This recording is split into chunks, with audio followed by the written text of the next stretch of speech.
Aging While Black is deeply rooted in the notion of amplifying the voices of Black elders, their experiences, their wisdom, and all that they have to offer. Become a part of the community. Go to agingwhileblack.co, take the quiz, and join us in building this effort.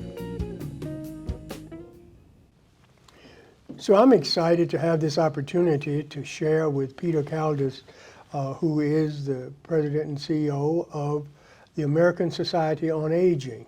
Actually, our host here for On Aging 2023. The conference is off to an awesome start. Thank you for making time to have this conversation with me. Well, thank you for coming. You are a remarkably loyal ASA member. We're delighted that you're here. We're here with about 1,800 other of our ASA members. So we're excited to be in Atlanta. Say something about the work of ASA. So ASA is a professional society made up of members who are in the field of aging, whether advocating for, serving older adults, studying older adults. We're the nation's largest professional society in aging. And this year, we're celebrating our 69th birthday and excited about 70 coming up. Well, congratulations on that. Thank you. So when you hear the phrase, aging while Black, what comes to mind? What comes up for you? Law school. Say more. In law school, I was exposed for the first time at the notion of driving while Black. And that notion was about the prejudices and the assumptions made by police officers when spotting people driving cars based on race. And when I saw the words aging while Black, it triggered for me a similar circumstance, which is to say, the unique experiences Black people face in this country with aging, just like the unique experiences they faced with law enforcement. Yeah, thank you so much for that. That is really helpful and a helpful framing because it unfortunately points to the consistency of experience across the lifespan, the life spectrum, and the life experiences. And so what do you think are some of the implications of this intersection of aging and race in the important work that ASA is leading? I think it's the recognition that race and aging have to coexist. In other words, when we are talking about older adults, we have to be very intentional about talking about all sorts of older adults and not make assumptions about the lived experiences of a certain group generally. So we have to be intentional about addressing and acknowledging the lived experiences of Black older adults, of Asian Americans, of a variety of folks who are historically marginalized and faced extraordinary inequities. And are we doing the work to acknowledge and then continue the work? Thank you for that. And so part of the impetus and at the core of this effort for us is building this community that is willing to look into this intersection of aging and race, that it's not simply about Blacks, it's not simply about Black elders, it's not about an individual, but it's about building this community that recognizes that there's some important work and some important opportunities to be gleaned at this intersection. If you were to give any advice, and you have 1,800 people who are in Atlanta, you are the largest association of people in this field.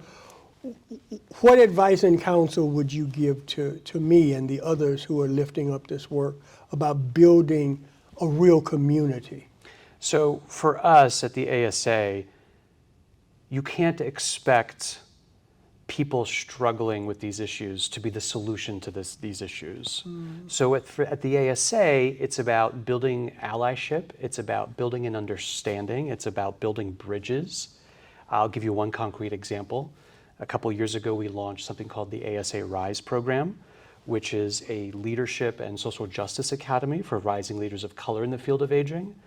And one of the things that was very important to us is to make sure we're creating a pipeline of people not just who have lived experiences being Black or Asian, but also who are in a field that historically did not have Black leaders. And so how can we elevate these leaders to work within a system that treats them unfairly, but to also rise up and work with allies to build that sense of community, to allow everyone to prosper?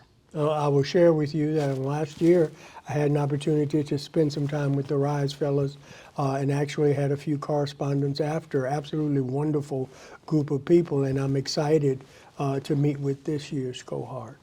And so as we go forward in this work, what and where are the landmines? I think it's to give up too easily. I think as we're noticing that the work around equity and inclusion is turning into a bad thing, as if inclusion, as if being welcoming, as if being aware of others' experiences is a bad thing. It's to not give up and to actually push back against this rising sentiment. And we would want to build a community that is as loud as, if not louder, than those who are fighting the notion of inclusion. Any final thoughts? Aging While Black, ASA? I think the fact that you're leading this community-based initiative or this community-led initiative is critical at a time when we're facing obstacles that need to be overcome with community partners. You just need people holding hands and fighting the fight together. Well, I wanted to say to you, you talk about allyship and being welcoming. The team that you've assembled and the team that worked with you at ASA could not have been more welcoming when they became aware. As a matter of fact, I reached out to share with them, and they'd seen some of the social media traffic and had already begun conversations internally about how this might have space at On Aging 2023. And that happens because the organization, the ASA, is committed to its DEI principles. It's in its DNA, from the board to the staff to the programming. We practice what we preach, and we have room to grow. But anything that aligns with ASA's mission to be more inclusive is a win for us. So we're happy to help you. Well, and as someone who also leads an organization, I would want someone to say to me, it's working. And so thank you very much for your leadership at ASA. Thank you for making time to speak with us. Thank you, Raymond. Thank you. I'm certain you've seen all of the activity around Aging While Black. You're invited to join the community if you haven't. Go to agingwhileblack.co. Check out the new piece, The Movement Includes You Too. We want you to be a part of this discourse at the intersection of aging and race.